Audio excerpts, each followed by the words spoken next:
Hey guys, no gym needed, coming to you. I'm driving to work. Now, last time I made a video while I was driving the car, you could hear the car, and then I tried to increase the sound, and I was hoping it'd make my voice louder, and it did, but it made the car sound even louder. And so that video, the audio quality is no good. I'm simply just gonna try to talk a little bit louder for this video, and that's because I'm driving. So,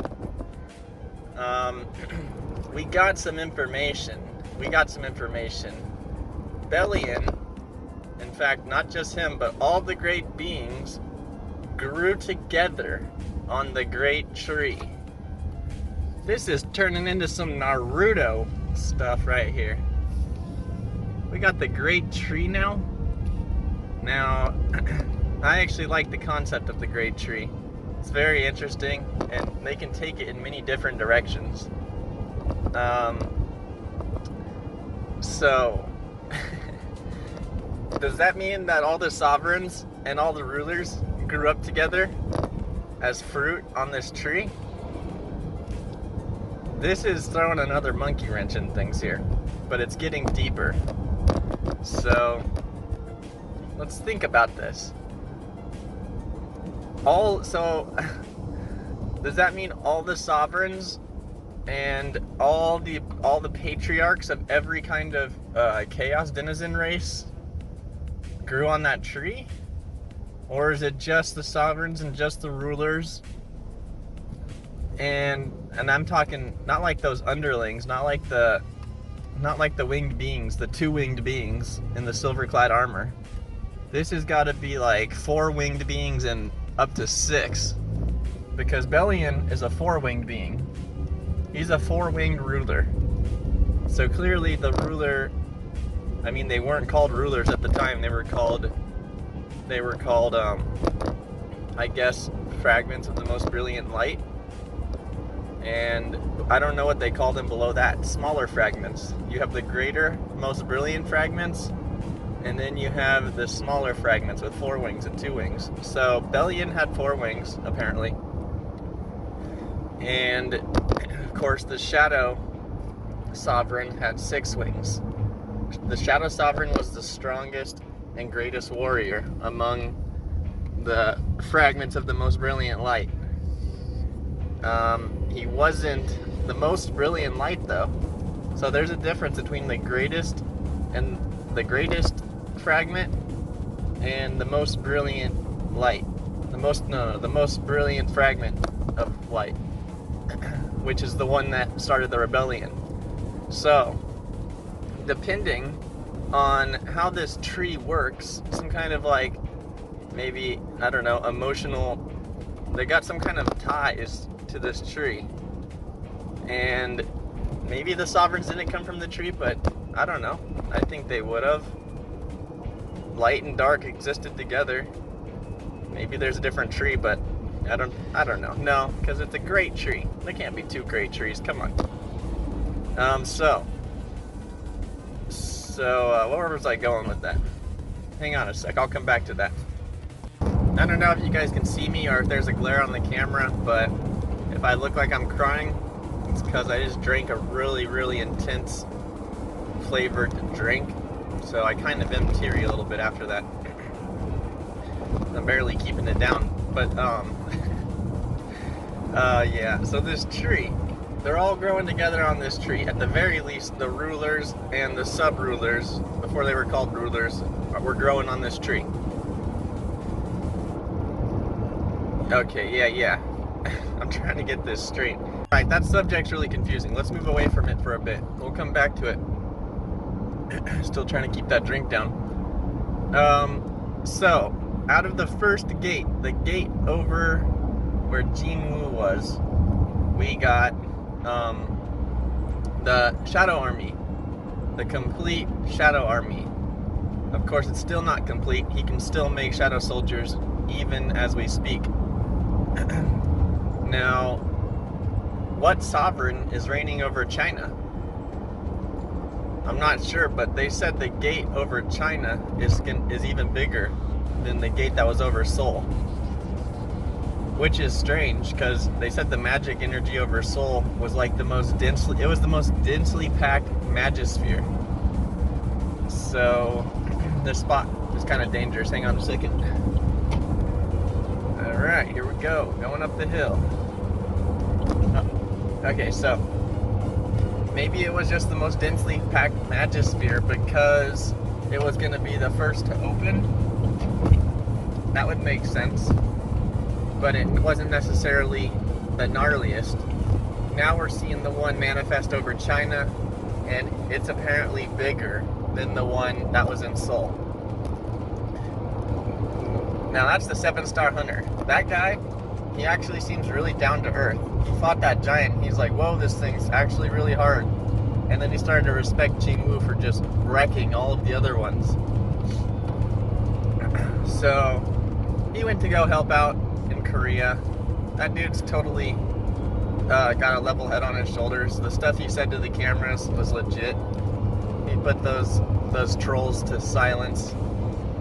Now Jin Woo, he wants to gather all the hunters in one place. I'm assuming that's not over China. He just wants to, he doesn't care where it is, somewhere in the world.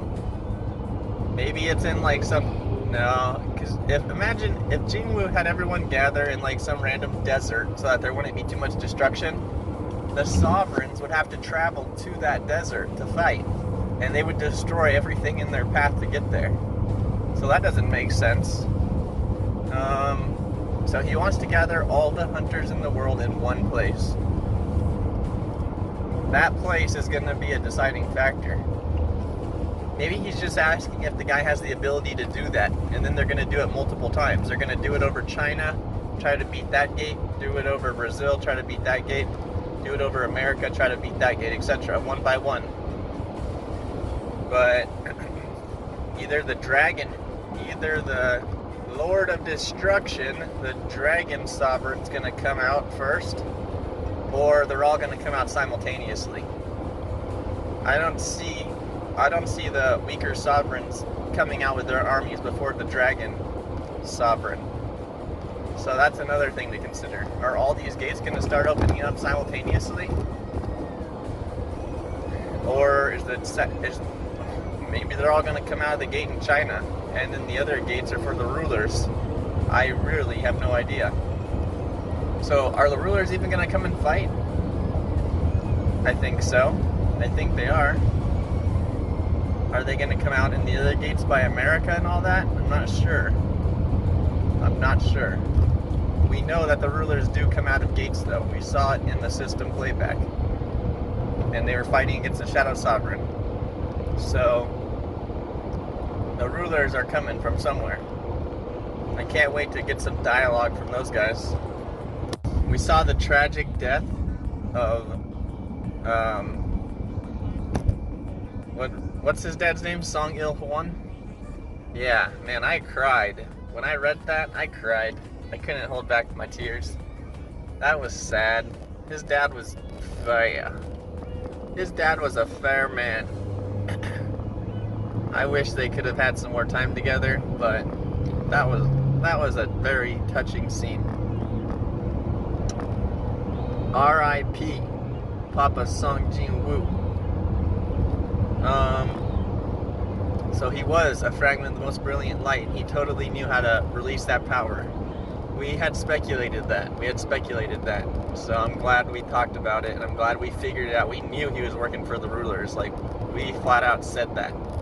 End of story. He's working for the rulers. And we examined all the evidence of that, and we knew it. We knew he had some power that the other fragments didn't. And we speculated it could have been that he could just control that power. Something else that messed me up was when they were fighting Christopher Reed. He's like, I'm not talking to you. He was talking the most brilliant fragment of light, and it sounded like he was talking to the other sovereign he was with. But in actuality, Christopher Reed had actually manifested a spiritual body. But I guess you could see Christopher Reed still, and then I guess you could also see the fragment of the most brilliant light, like overcloaking him, but it was way taller than his human body. So when he said, I'm not talking to you, I'm talking to the thing above you, the one above you. I thought he was talking to like a sovereign that was like hanging out on the roof or something. That's the way it made it sound, but now I see he actually had manifested the spiritual body. So okay, we got that now. So there's still at least 4 sovereigns left. There's that blonde guy, 2 other ones we're not really sure about, and there's the dragon, the sovereign and berserk dragon, the lord of destruction, the most epic, the most OP. What else we got? So two things. One is the way Jinwoo was commanding his army and the way he was freely calling back soldiers and stuff. That was really cool. And the way he was like putting, units that were too fast, he was mixing them up with units that were slower and all that. That was good stuff. And then he was trying to manifest potions, and he couldn't get it. He just couldn't figure it out. So that could be a little sketchy. When we saw the system playback, though, this is one thing. The Shadow Sovereign was fighting the rulers, and he was, he was fighting the rulers, and at first it seemed like his mana was limitless, but then Jinwoo sensed that his mana was like getting lower and lower and lower. The only reason he was about to lose was because his mana started running out. But he could have manifested potions. All he had to do was manifest a potion and drink it. His mana would have been fine. So I don't understand that part. That's a little bit weird. Maybe it's just the Shadow Sovereign was done with all of this. He wanted to do one like kamikaze run and then just whatever. Either he beat them or he didn't, and he can get his eternal rest. But they forgave him because they all come from the great tree. They're brothers. They're fruits and vegetables. Alright. Where is this great tree going? Where is it growing, first of all, and where is it going with the story? We need to figure this out. So, going on what we know, there was light and dark, nothing else, apart from the absolute being, apparently. So the absolute being must have taken mana from both light and dark, and then used that mana to grow this massive giant tree, and then the fruits that grew on the tree, using the mana that he created from light and dark, ended up growing rulers and sovereigns, 2 different kinds, two fruits from the same tree. Well, that's why it's a great tree, because it can grow 2 different fruits, I guess. And basically this is cool because we speculated that maybe their purpose wasn't just to fight and just to kill each other, but they also have extremely high intelligence. Like, I'm talking extremely high intelligence. Osborne was not the stereotypical necromancer. He was not the stereotypical shadow lord, whatever. This guy was a really deep character. He had great character development. So let's say that mana was created from both light and dark, and that mana was used to grow the tree, cultivate the tree, and sovereigns, as well as their minions, or whatever you want to call them, the Chaos World denizens, and rulers, and that's the 6-wing rulers, the 4-wing rulers. I guess they were called fragments of the most brilliant light at that time. So I think there's a backstory. Right when they fell off the tree, something happened that caused a division, and the great being just wanted to observe it or something. I'm at work, guys. The great being just wanted to observe it or something, and he was hoping they would use their intelligence and remember where they all came from. However, someone got triggered, someone killed someone else. It almost sounds like it's following the biblical story. So it might be, you have the tree of knowledge of good and bad in the Garden of Eden, as well as the tree of life. They might be combining those 2 concepts to make this great tree. And then you got, Eve eating the fruit, giving it to Adam. They fall into sin and death. God kind of abandons them. And then you got Satan doing stuff and all that. So you got the whole light and dark concept, and you got the beings trying to rule themselves apart from God. You got the rebellion against God. And then, well, Adam and Eve had a kid. That kid was Cain. And then they had another kid. That kid was Abel. They both tried to make sacrifices to God. God accepted one. God didn't accept the other because one had a bad heart attitude and the other one was like more pure in heart. And so he gave the bad one a chance.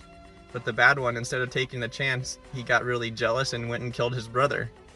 And then that started basically the war throughout the ages of people working for bad and Satan, and people staying pure in heart and doing things God's way. And they could be putting it into this. So I know there's a lot of like Korean Christians and stuff like that, so this guy might have some kind of idea there, and he might have been putting a twist on it. So I'm going to think about that a little bit longer, and then after work, I'm going to have an awesome theory for you guys. I'm not going to read any more than where I'm at right now. And I think I'm at like chapter 235 or something. Or maybe 236. I'll have it in the title. Okay guys, I got to clock in. I'll see y'all later. No gym needed. Alright guys, strap yourself in. This is going to be a long one. I've been analyzing everything we know so far, and I got pages. Okay, so the sovereign of the beast seemed to be in Brazil. It seems the 9 sky gates are for the 9 sovereigns' armies. So now probably some magispheres will disappear, and instead that magic energy will go to the gates where the sovereigns still live. Or maybe all will come out of just one gate. So this seems likely because the other sovereigns are fodder to Jinwu now. They need the Lord of Destruction because the human fragments of the most brilliant light are just absolute fodder to the sovereigns. I think there will be some development there. When the rulers descend, they will take back their powers, for it said they were just borrowing the powers of the rulers. That's what Kamish said. I like Leonard Nierman. I like his personality. If he's a fragment, I could see a scene like this playing out. A ruler approaches him, and he's scared, but he feels a strange connection to that being standing before him. Then they have a brief monologue.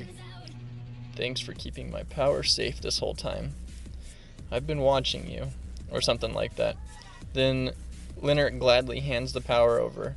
So there's 4 six-wing rulers we saw in the system playback, and there's 4 sovereigns left. I think 3 rulers will kill 3 sovereigns, but the Lord of Destruction will kill the brightest fragment, and the brightest fragment will give a touching speech like, "This is my punishment for my sin. I will now join Osborne and the absolute being in eternal sleep." Then Jinwu will fight the Lord of Destruction. Then Jinwu will let the sovereigns live in a world he creates, where they can destroy eternally, and the rulers can live in reality, where they can protect and nurture the universe. Now, the short swords Jinwu got from his father may have been a tool of God's might, but that's unlikely, however. They may have been crafted in the Chaos world by a master, and they could be super OP weapons. That would be cool. Now, sovereigns and rulers speak the same language, so I wonder if sovereigns ever communicated with the absolute being, or at least tried to. They made a big deal about Eugene Ho's sister, realizing that Jinwu had come from the hospital. And so now Eugene Ho's dad knows that Jinwu cured him. So what? What can his father do at this point? What can he give to Jinwu? But they made such a big deal out of it, almost devoting a whole chapter to it. So something will come from that. I can't imagine what. Maybe at one time some strange item came to auction, and his father was able to buy it because it was an item that any top-rank hunter would want. And Eugene Ho's father was anxious to make alliances with hunters in the future because hunters own the future. So he may give Jin Woo some crazy item like the Kamish runestone. Now, that brings me to the hyped Kamish runestone. This thing may be a key to beating the Lord of Destruction. Just as we've seen, the creation can kill the creator, supposedly. Did Kamish leave something that could be the downfall of his lord? Was that why he was in a dungeon sent by the rulers to protect Earth and humanity? I think there's weight to that theory. Now, maybe North Korea has a secret or two as well. Assuming it's as secretive as the one we know about in real life. I don't have high hopes for that, but then again, if something awesome came out of there, since the writer is Korean, and the subject of North and South Korea uniting has always been a hot topic, and putting North Korea in a good light here may not be so far-fetched. The only thing different about North Korea is the people's viewpoints and ideals. The government's viewpoints and ideals, I should say. But the land has just as many resources and just as much mana as South Korea. So there could be some crazy stuff going down there. So, and I quote, "The Sovereign of Destruction, born from darkness, with a singular purpose of destroying every single existence." Okay. So does that include the other sovereigns? And the absolute being? Or just the rulers and planets and denizens of the place he happens to be in at the time? Obviously something's wrong with that statement. Now if it said, "He's destruction incarnate," okay, that makes sense. But he also is probably extremely intelligent and philosophical. Now, think about this. He only has tens of thousands of troops. That's not a lot. And they're all mostly Dragonutes. Jin Woo's Shadow Army could destroy that and raise the dead to serve him in the meantime. So he has the most power. So the Lord of Destruction has the most power of the sovereigns, but his army needs help from the remaining sovereigns' numbers. That's a fact. Now I just realized something. 2 sovereigns join the rulers in the system playback. What? How am I just realizing the significance of this? So, for the sovereigns, it was like the enemy of my enemy is my friend? But to think the rulers would team up with 2 sovereigns. Hang on. How does that make sense? These people, they've been killing each other forever. And then they team up?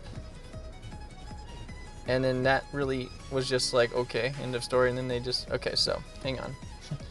This is too much.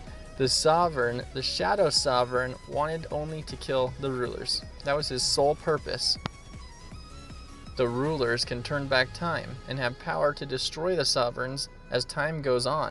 After the Absolute Being died, they were winning by using the tools of God's might.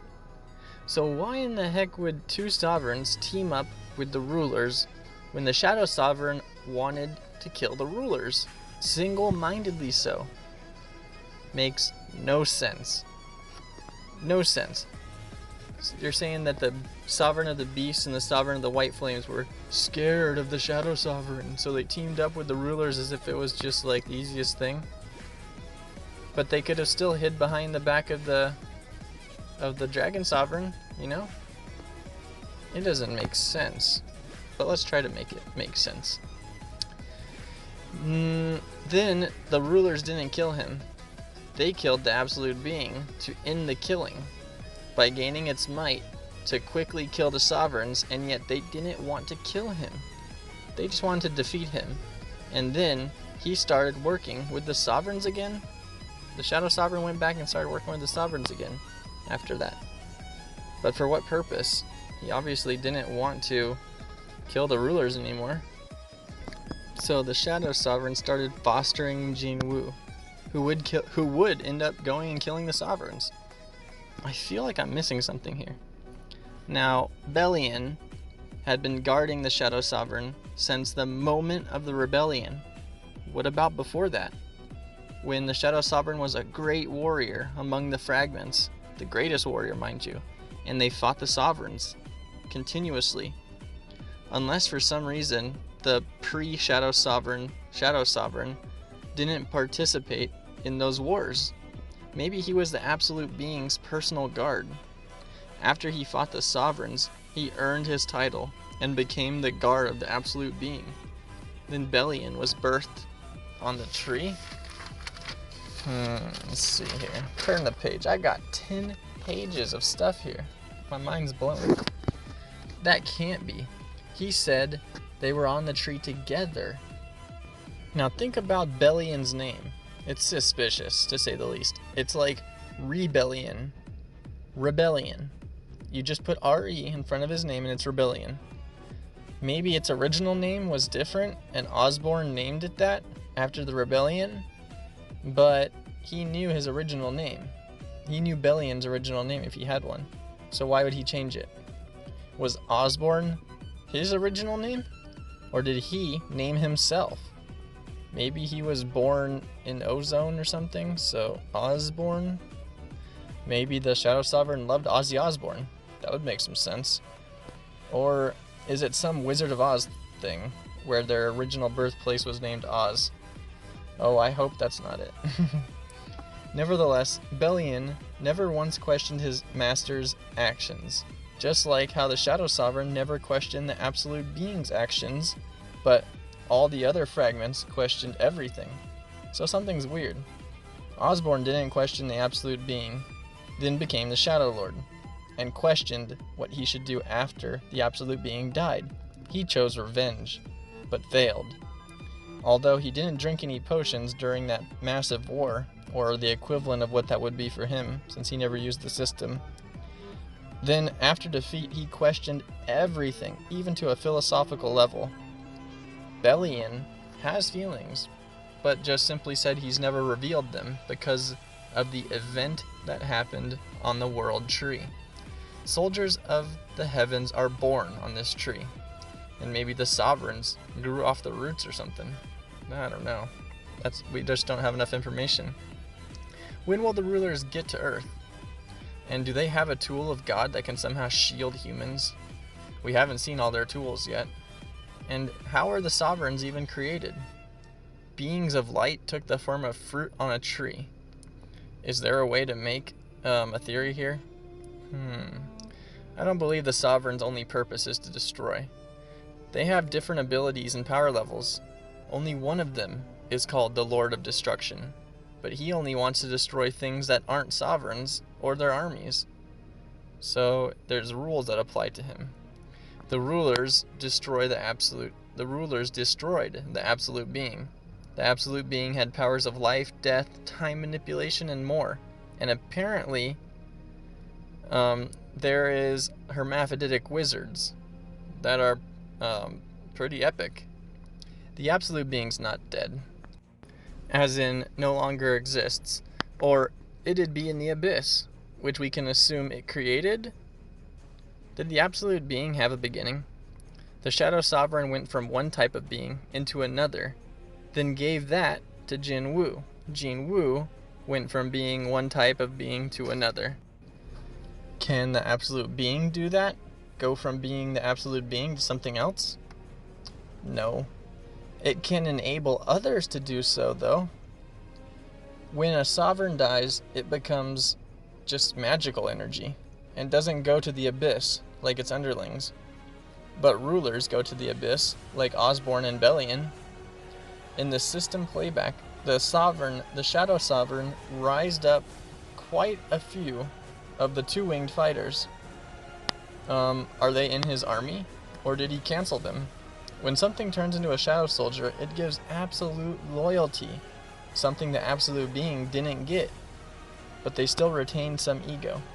What's the connection here?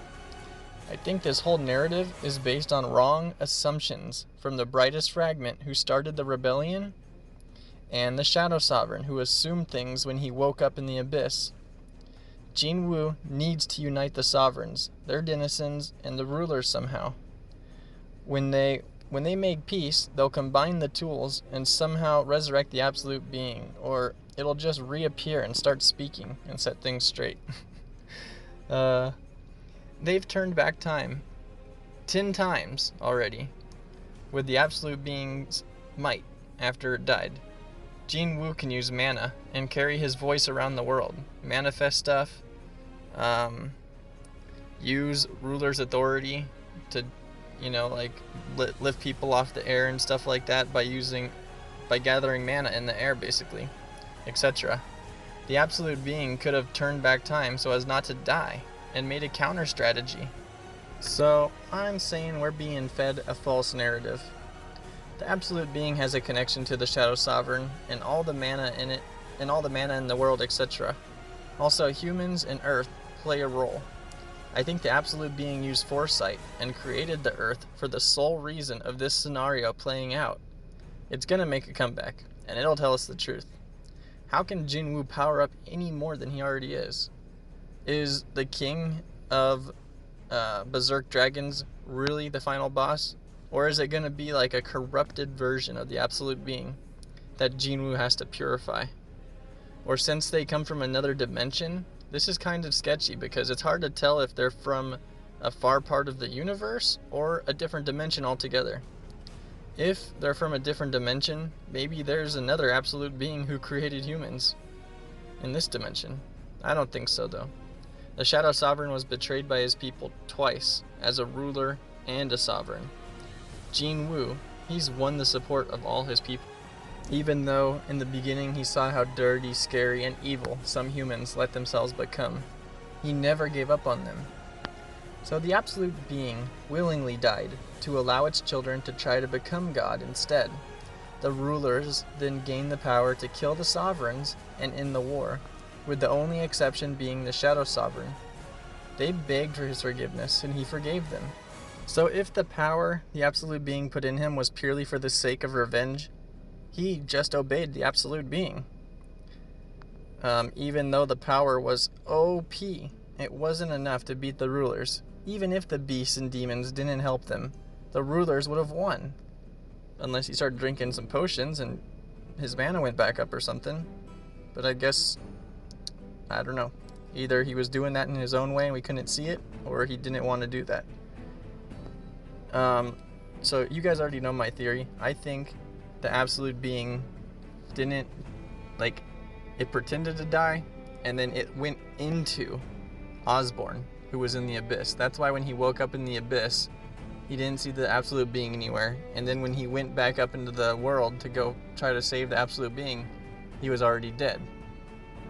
So I believe it's not just a gift that the absolute being placed in Osborne before he died. I believe it's the absolute being himself working through Osborne. And I also think something else with the absolute being. We're going to get to that in a second here. So,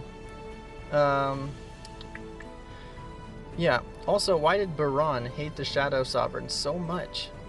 Because the Sovereign of White Flames said to betray him? Rather than loyalty to his leader, it sounded like he really disliked Osborne. Now, the Sovereigns are very weakened. They don't stand a chance against the rulers.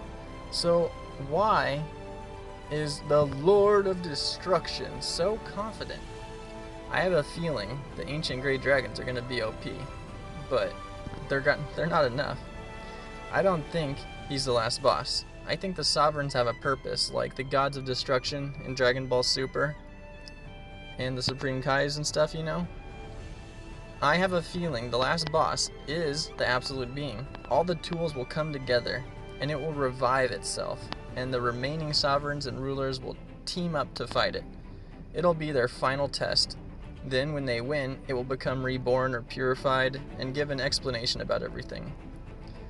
Of course, it doesn't sound interesting when I say it like that, but because, as we've reviewed everything, literally, the entire narrative is based on assumptions of the most brilliant fragment, the Shadow Sovereign, etc. We need answers from the absolute being. It's not evil, It just played that role for a better eventual outcome. It may even resurrect all the ones who died at the end too. But that's very unlikely, I don't think so. So is there a way to make Jinwoo more powerful? I know we asked that, but maybe all the awakened can give Jinwoo their magic energy. Or maybe the absolute being is inside Jinwoo, just like I speculated it was in Osborne. And that's why it wasn't in the Abyss, even though it supposedly died. Earth originally had no magic energy. Will something happen so it returns that way? A sovereign has never died before. Now 4 of them have died. After the King of Giants was caught, the sovereigns realized the severity of the situation, but they didn't try to save him. When the only person guarding the gate was one fragment, Song Il-hwan, aka Papa Song. So why didn't they go save him? Now they've lost 4 sovereigns, and the sovereign of Berserk Dragons isn't even sweating. It was severe, they said, when 1 was captured. Now, there's only 4 of them left. Where's his confidence coming from? It doesn't add up, because he can't beat the rulers anymore. Now Jinwoo, the Shadow Sovereign, is taking the ruler's side, so he should be sweating. Unless he is going to get to Earth and tell Jinwoo yet another narrative, one that paints a new picture. We'll find out about the other sovereign's origins, finally. That would be cool. Why was the King of Giants called the Beginning, the Sovereign of Beginnings? What do they know about their creator that the rulers don't? At one point, the fragment of the most brilliant light conversed with the absolute being. So, did the sovereigns? The absolute being is the most brilliant light. With its light, it grew the world tree and birthed its fragments. They are light. Light creates shadows or casts shadows. So if the sovereigns die, maybe that would adversely affect the rulers. The sovereign of destruction knows the true meaning behind quote-unquote destruction. It serves a purpose. Maybe rulers and sovereigns represent some inner struggle of the absolute being. It wouldn't kill the sovereigns, but it definitely rewarded loyalty and knew about the abyss and death and showed a mastery over it. Maybe, now this is a stretch, but maybe the absolute being is the abyss. And since all those in the abyss show absolute loyalty to the Shadow Sovereign, maybe he's becoming the other half of the absolute being. The absolute being was the most brilliant light. The shadow it casted was the abyss itself. 2 worlds, think about that. It was letting its creation use their intelligence and free will to do as they wanted. It didn't choose to stop the initial rebellion with its foresight. It didn't turn back time to make a new plan to stop the rebellion. Rather, it embraced death to give the fragments its answer through the Shadow Sovereign. It did hear the screams of those fighting in its honor, and I think it used foresight to see what Osborne would do, and it knew Jinwoo would eventually enter the scene. The absolute weakest Jinwoo would learn to harness the tools of the absolute being to find the truth. Jinwoo would get info from the Lord of Destruction and question everything. Then he'll realize some piece of the puzzle based on his different perspective, and he'll go to the world tree maybe. And with his powers of darkness combined with the tools of the most brilliant light, he'll converse with the absolute being at the origin point.